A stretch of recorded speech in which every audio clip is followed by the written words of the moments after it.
जय हिंद मेरे प्यारे साथियों। ये वीडियो नंबर पार्ट 2 है जो हम लोग चंडीगढ़ लाइनमैन का पेपर सॉल्व कर रहे हैं। 1 से लेकर 25 तक क्वेश्चन को हम लोग सॉल्व कर चुके हैं। अब हम लोग सॉल्व कर रहे हैं 25 के बाद 50 तक। पार्ट 2 है। अगर आप पार्ट 1 नहीं देखें तो उसको पहले आप देख लीजिए, क्योंकि 1 से लेकर 25 तक हम क्वेश्चन को सॉल्व कर चुके हैं। तो चलिए हम लोग शुरू करते हैं क्वेश्चन को 26 नंबर से स्टार्ट करते हैं। क्वेश्चन नंबर 26 से स्टार्ट करते हैं। अगर आप 25 तक नहीं देखें तो उसको आप देख लीजिए। चलिए हम लोग स्टार्ट करते हैं 26 से।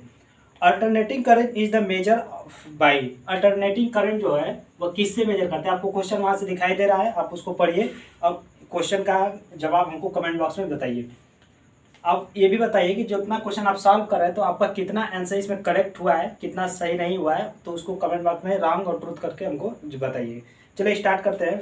26 क्या है कि the alternating current is measure by. Alternating current किससे मेजर करते हैं? Ammeter, moving iron meter, electrostatic ammeter और मूविंग आयरन वोल्ट मीटर। तो इसका राइट ऑप्शन ए होगा, क्योंकि एसी से करंट जो होती है, करंट को हम लोग अमीटर से मेजर करते हैं। तो यहाँ से हो गया 26 का ऑप्शन ए राइट होगा।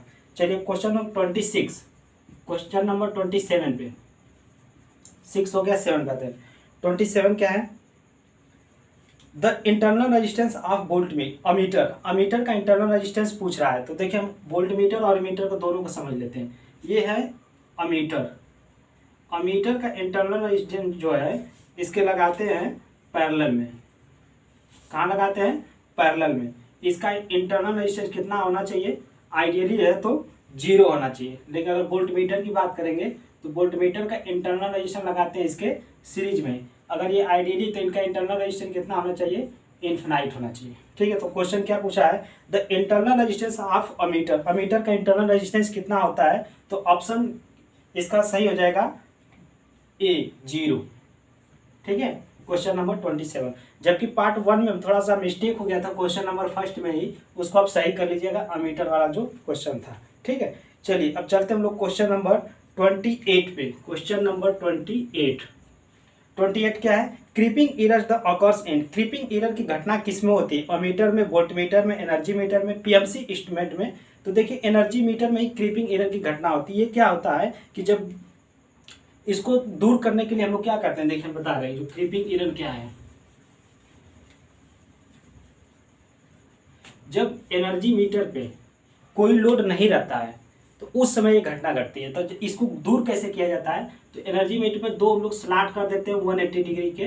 तो यहाँ से इसको ऐसे कर देते हैं, जब स्लॉट काट देते हैं, वृत्त की तरह से गोला काट देते हैं, तो एनर्जी मीटर का जो क्रीपिंग एरर है उसको दूर किया जाता है। ठीक है, अब हम लोग चलते हैं क्वेश्चन नंबर 20, क्रीपिंग एरर 29 पे। क्वेश्चन नंबर 29, क्वेश्चन नंबर 29 क्या है? A dynamometer type watt meter can be use to measure. Dynamometer type किससे मेजर करते हैं? एसी पावर से, डीसी पावर से, और एसी एंड डीसी दोनों से, नाइदर एसी नाइदर डीसी। तो इसका राइट ऑप्शन सी हो जाएगा, 29 का हो जाएगा सी। जो डायनोमीटर टाइप होता है वो एसी डीसी दोनों से मेजर किया जाता है। डायनोमीटर टाइप एसी और डीसी दोनों से मेजर किया जाता है। ठीक है, चलिए क्वेश्चन नंबर 30 पे आते हैं। क्वेश्चन नंबर 30 पढ़िए क्या है? Damping torque is provide in the indicating instrument. देखिए जो इंडिकेटिंग इंस्ट्रूमेंट होता है, जैसे इंडिकेटिंग वोल्टमीटर, अमीटर हो गया, अगर इंट्रीगेटिंग कहेगा, क्या पूछेगा? अगर इंट्रीग्रेटिंग की बात करेगा तो वो हो जाएगा एनर्जी मीटर, लेकिन इंडिकेटिंग में होगा अमीटर, वोल्टमीटर। देखिए क्वेश्चन क्या है कि damping torque is the provide in the indication instrument. Indication में जो डैम्पिंग टार्क प्रोवाइड करने का काम कौन करता है? Air fraction damping, fluid fraction damping, eddy current damping, all of the above. तो देखिए इसमें तीनों काम करता है, air fraction, fluid fraction, eddy current, तीनों हो गया। तो क्वेश्चन नंबर 30, क्वेश्चन नंबर 30 का हो जाएगा राइट ऑप्शन डी। अब पढ़िए आप क्वेश्चन नंबर 31। क्वेश्चन नंबर 31 आप पढ़िए, इसको हम लोग सॉल्व करते हैं 31 को। क्वेश्चन नंबर 31 पढ़िए क्या है? The efficiency of transformer will be maximum. Transformer की इफिशियंसी कब मैक्सिमम होती है?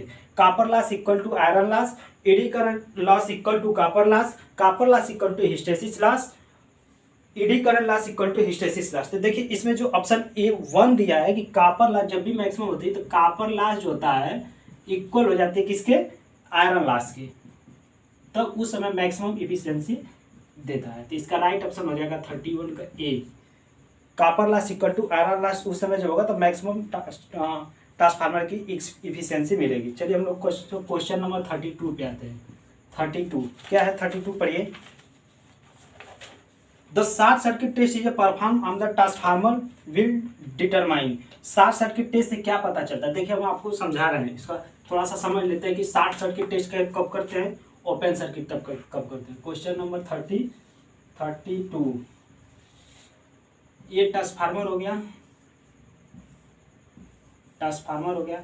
इस साइड इसका प्राइमरी वाइंडिंग है, इधर इसका सेकेंडरी वाइंडिंग है। इसको हम कर लेते हैं लो वोल्टेज साइड है, इसको कर लेते हैं हाई वोल्टेज साइड है। हम लोग कौन सा टेस्ट कर रहे हैं? शॉर्ट सर्किट टेस्ट कर रहे हैं, शॉर्ट सर्किट टेस्ट कर रहे हैं, ठीक है, शॉर्ट सर्किट टेस्ट कर रहे हैं। लो वोल्टेज के क्या करते हैं? जब शॉर्ट सर्किट टेस्ट करते हैं तो लो वोल्टेज को हम लोग शॉर्ट कर देते हैं। क्या कर देते हैं? शॉर्ट कर देते हैं। टेस्ट किधर करते हैं? High voltage side. टेस्टिंग किधर होता है? High voltage side. इधर हम लोग अमीटर वोल्टमीटर लगा के टेस्टिंग करते हैं। इसके बाद इससे पूछा जाता है शॉर्ट सर्किट टेस्ट से क्या पता चलता है? तो शॉर्ट सर्किट टेस्ट से हम लोग को कॉपर लॉस पता चलता है। क्या पता चलता है? Copper loss. कॉपर लॉस क्या है? वेरिएबल लॉस है, ठीक है। अब देखिए इसमें अगर आपसे ओपन सर्किट टेस्ट पूछ देगा, इसका राइट ऑप्शन क्या होगा? 32 का। द शॉर्ट सर्किट टेस्ट से क्या पता चलता है? Copper loss. 32 का ऑप्शन ए राइट होगा। लेकिन हम लोग समझ लेते हैं थोड़ा सा ओपन सर्किट टेस्ट कैसे करते हैं। Open circuit test, open circuit test कैसे करेंगे? ओपन सर्किट टेस्ट देखिए ये ट्रांसफार्मर हो गया सेम, इस साइड प्राइमरी वाइंडिंग, इधर हो गया सेकेंडरी वाइंडिंग और इधर हो गया लो वोल्टेज साइड, ये हो गया हाई वोल्टेज साइड। तो इसमें जब ओपन सर्किट टेस्ट करते हैं तो इसको हाई वोल्टेज साइड को ओपन कर देते हैं, हाई वोल्टेज साइड को ओपन कर देते हैं। टेस्टिंग हम लोग लो वोल्टेज साइड करते हैं। ये क्या कहते हैं? रेटेड वोल्टेज पर करते हैं। किस पे करते हैं? रेटेड वोल्टेज पे किया जाता है, रेटेड वोल्टेज पे किया जाता है, ठीक है। क्वेश्चन नंबर 32 हो गया। अब चलते हैं हम लोग क्वेश्चन नंबर 33 पे। एक transformer can have the regulation equal to 0। एक ट्रांसफार्मर का रेगुलेशन कब 0 होता है? On the full load. जब ट्रांसफार्मर फुल लोड पे चलता है तब वहां पे 0 होता है। क्वेश्चन नंबर 33 का क्या हो जाएगा? ए। जब वो फुल लोड पर चलता है तब। 34 में क्या दिया है कि auto transformer is A consist of. Auto transformer की वाइंडिंग के बारे में पूछ रहा है। ऑप्शन देखिए, ऑप्शन ए क्या क्या दिया? सिंगल वाइंडिंग, डबल वाइंडिंग, किसमें क्या क्या दिया? पढ़िए आप ऑप्शन को। देखिए क्वेश्चन नंबर हम लोग आए 34 पे। ऑटो ट्रांसफार्मर हम बना रहे हैं, ठीक है। ये हो गया, इधर से सप्लाई जाएगा एसी और इधर से हम लोग क्या कर लेते हैं? इसको टर्न कर लेते हैं। ये हम लोग का यहाँ से आउटपुट मिल जाएगा, ठीक है। ये टर्न हो गया N1, इधर का टाइम हो गया N2। तो इसमें ये इसको क्या बोलते हैं? ये ऑटो ट्रांसफार्मर का है। क्या है? ऑटो ट्रांसफार्मर का है, ऑटो ट्रांसफार्मर का, ठीक है। ऑटो ट्रांसफार्मर कितना वाइंडिंग दिख रहा है आपको? एक ही दिया है। जो सेकेंडरी साइड होता है उसको हम लोग टाइप कर लेते हैं, जैसे ज़रूरत होती है उसके हिसाब से कम ज़्यादा कर लेते हैं। तो यहाँ से इसका ऑप्शन हो जाएगा ऑटो ट्रांसफार्मर का एक सिंगल वाइंडिंग। 34 का क्या हो जाएगा? ए, सिंगल वाइंडिंग। 35 में आते हैं हम लोग। तो the core of a large transformer is a built up. Core की बात करा कि बड़े ट्रांसफार्मर में कोर का कितना होता है? तो cast iron, silicon steel, mild steel और यहाँ से दिया है ऑप्शन एक कास्ट स्टील। तो कास्ट आयरन, कास्ट स्टील दोनों। देखिए तो कोर की बात करा जो बड़े ट्रांसफार्मर में तो हम लोग हमेशा जो कास्ट स्टील का यूज करते हैं, लेकिन कास्ट स्टील महंगा होने की वजह से इसमें क्या होगा? बड़े में कास्ट आयरन का यूज किया जाएगा कोर बनाने के लिए। तो यहाँ से core of the last transformer is a built of. B option right होगा। 35 को हो जाएगा क्वेश्चन नंबर, 35 को हो जाएगा क्वेश्चन नंबर बी राइट होगा। चलिए अब हम लोग चलते हैं क्वेश्चन नंबर 36 पे। 36 पे पढ़िए क्वेश्चन को। क्वेश्चन नंबर 36 पढ़िए, इसके बाद उसका बताइए आंसर। क्वेश्चन नंबर 36 क्या है? A transformer core is a laminated to. एक ट्रांसफार्मर का जो कोर होता है उसको लेमिनेट क्यों किया जाता है? रिड्यूस टू हिस्टेरिसिस लॉस को कम करने के लिए, reduce to eddy current loss को कम करने के लिए, रिड्यूस टू कॉपर लॉस को कम करने के लिए, रिड्यूस टू स्टेलासिस को कम करने के लिए। तो देखिए 36 में जो हम लोग लेमिनेट कर देते हैं तो एडी करंट लॉसेस कम हो जाती है। एडी करंट लॉसेस का फार्मूला क्या होता है? ये होता है constant BM square F square T square V। यहाँ पर T क्या? थिकनेस है। हिस्टेरिसिस लॉसेस क्या होता है? A इंटू कांस्टेंट हो गया BM स्क्वायर, BM के पावर 1.6, F हो गया और इसमें क्या होगा? V होगा, T नहीं होगा। याद रखिएगा T नहीं होगा, इसमें थिकनेस नहीं होगा, ठीक है। भी हो गया, ये हो गया हिस्टेसिस लॉसेस का। तो एडी करंट लॉस को कैसे कम करते हैं हम लोग, उसको पतले पतले लेमिनेट कर देते हैं। हिस्टेसिस लॉस को कम करने के लिए क्या करते हैं, सिलिकॉन स्टील की मात्रा मिला देते हैं 3 से 4%। चलिए अब क्वेश्चन नंबर हम लोग आते हैं 37 पे।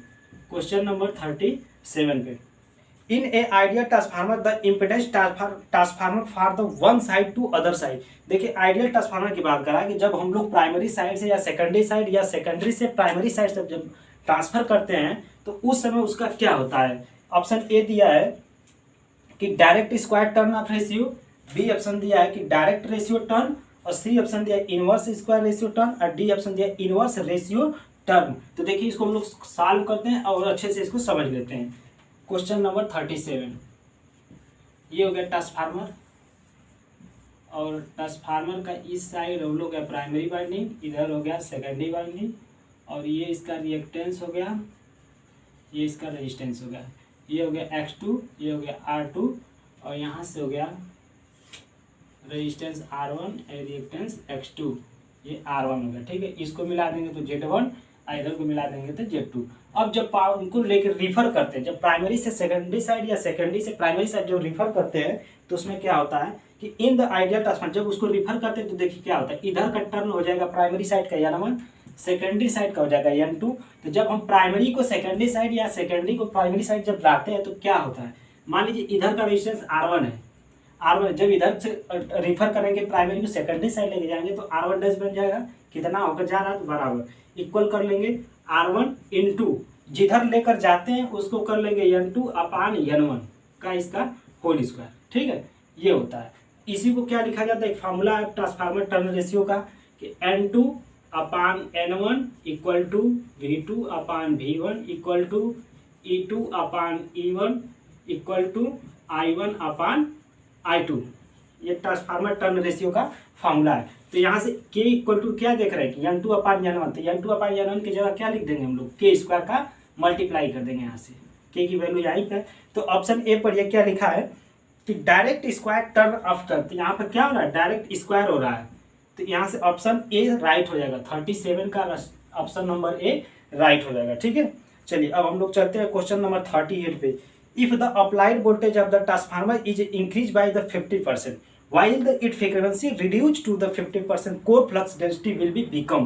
core flux density की बात कर रहा है। तो देखिए इसमें क्या होता है, जब ट्रांसफार्मर का V/F की रेशियो कांस्टेंट होती तब क्या होता है, V/F की वैल्यू जब वेरी करती तब क्या होता है, तो उसी से रिलेटेड एक क्वेश्चन है। ठीक है, क्वेश्चन नंबर हम लोग आते हैं 38 पे। देखिए जब V/F जो होती है प्रोपोर्शनल होता है Bm maximum flux density, proportional होता है Im मैग्नेटाइजिंग करंट। ठीक है, और प्रोपोर्शनल होता है फाइम हो गया, और Bm ये फ्लक्स हो गया मैक्सिमम फ्लक्स। देखिए क्या होता है जब V/F की वैल्यू, क्वेश्चन आप पढ़िए कि लिखा है कि if the applied voltage from transfer 39 में हम लोग है, फ्लक्स डेंसिटी 38 में, question number 38, if the applied voltage of transformer is increase by 50% while the frequency it is reduced. देखिए जब इसको हम लोग 50% बढ़ा रहे हैं, इंक्रीज कर रहे हैं, तो मान लीजिए कोई अगर वोल्टेज 100% ले लेते हैं, अगर यहाँ से 50% करेंगे तो कितना होगा, 150 होगा।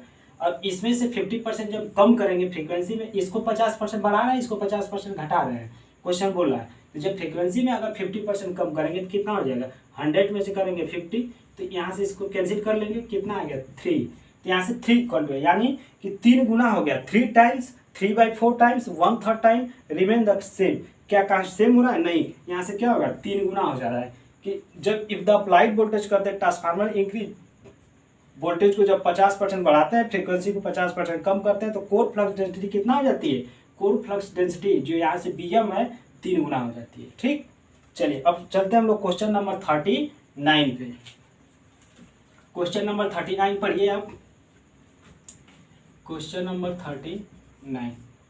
क्वेश्चन नंबर 39 क्या है, in the induce EMF in a DC machine is the proportional to. DC machine में इंड्यूज ईएमएफ किसके प्रोपोर्शनल होता है, तो देखिए ईबी बराबर क्या होता है फार्मूला कि 5ZNP अपान 60A, ये ईबी हो गया। ठीक है, जो अब क्या कर रहा है किसके प्रोपोर्शनल होता है, यहाँ से हम देख रहे हैं कि ईबी प्रोपोर्शनल टू 5 हो जाएगा फ्लक्स के, प्रोपोर्शनल टू हो जाएगा स्पीड के। ठीक है, तो ये क्वेश्चन क्या पूछा है कि induce EMF is the machine is a proportional to, किसके होता है, फील्ड फ्लक्स ओनली, केवल फ्लक्स के, तो फ्लक्स तो होता ही है। बी ऑप्शन क्या दिया है, स्पीड आर्मेचर ओनली, स्पीड के भी होता है। सी ऑप्शन दिया है कि आर्मेचर करंट ओनली, केवल करंट, तो इसमें करंट का कोई ऑप्शन है नहीं। डी ऑप्शन दिया है कि both field flux and speed, यानी फ्लक्स के भी स्पीड के भी दोनों के इन्वर्सनल है, यहाँ से प्रोपोर्शनल है, तो इसका क्या ऑप्शन हो जाएगा, 39 का हो जाएगा डी। चलिए अब हम लोग चलते हैं क्वेश्चन नंबर 40 पे। क्वेश्चन नंबर 40 क्या है, the segment of commutator of the DC machine are the made of, जो डीसी मशीन में सेगमेंट कम्यूटेटर होता है वो किसका बनाया जाता है, तो देखिए कापर का बनाया जाता है, किसका बनाया जाता है, कापर का बनाया जाता है जो सेगमेंट होता है। अब हम लोग चलते हैं क्वेश्चन नंबर 41 पे। 41 को पढ़िए, क्वेश्चन नंबर 41 को आपको दिखाई दे रहा है साइड में, क्वेश्चन को पढ़िए 41। क्वेश्चन नंबर 41 क्या दिया, as a load increase is the speed of DC shunt motor, DC shunt will be, अगर डीसी शंट मोटर की स्पीड बढ़ रहा है तो उस समय क्या होता है, देखिए इसका हम ग्राफ से समझा देते हैं आपको। डीसी शंट मोटर में क्या होता है, ये हो गया आर्मेचर करंट और इधर हो गया स्पीड, ये नो लोड पे चलता है ऐसे बिल्कुल। जब डीसी शंट मोटर का होता है तो थोड़ा सा जब लोड बढ़ाते हैं तो हल्का सा डिक्रीज हो जाता है, यानी घट जाता है, ये हो जाएगा डीसी शंट मोटर का, डीसी शंट मोटर। अब आप क्वेश्चन को पढ़िए, अब जवाब आराम से दे पाएंगे। Decrease is the slightly, increase slightly, remain constant, first increase then decrease. तो यहाँ से आपको ग्राफ से पता चल जा रहा है कि जो नो लोड पे ऐसे चल रहा था, नो लोड पे, लेकिन जब स्पीड थोड़ा सा बढ़ती है, जब उसमें लोड देते हैं तो यहाँ थोड़ा सा डिक्रीज हो जाती है, तो इसका ऑप्शन क्या हो जाएगा, ए राइट हो जाएगा, डिक्रीज स्लाइटली, हल्का सा डिक्रीज हो जा रहा है। ठीक है, क्वेश्चन नंबर 42 पे आते हैं। क्वेश्चन नंबर ये 41 था, क्वेश्चन नंबर 42 पे आते हैं। चलिए क्वेश्चन नंबर 42 पढ़िए।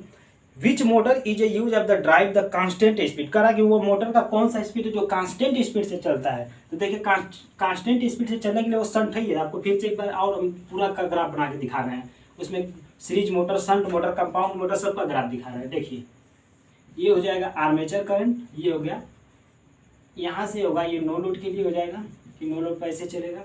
शंट मोटर का हल्का सा थोड़ा सा नीचे हो जाता है लोड बढ़ने पे, सीरीज का बिल्कुल ऐसे हो जाता है, और ये हो जाएगा कम्युलेटिव का, ऐसे बढ़ जाता है डिफरेंशियल का। ठीक है, चलिए अब सबका हम लोग नाम लिख लेते हैं। ये किसके लिए है, डिफरेंशियल के लिए। ठीक है, ये डिफरेंशियल के लिए, ये किसके लिए था, शंट के लिए, ये किसके लिए है, कम्युलेटिव के लिए, कम्युलेटिव कंपाउंड मोटर के लिए। ठीक है, ये किसके लिए है, डीसी शंट के लिए, डीसी सीरीज के लिए, डीसी सीरीज मोटर के लिए। ठीक है, ये ग्राफ को देख के समझिए। यही ऑप्शन आपसे पूछा भी है कि the use of the two drive the constant speed load, constant speed load से कौन चलता है, तो ऑप्शन बी हो जाएगा डीसी शंट मोटर। तो 42 का हो जाएगा, क्वेश्चन नंबर 42 का हो जाएगा बी। चलिए क्वेश्चन नंबर 43 पे आते हैं। Question number 43, the direction of rotation, question number 43 है।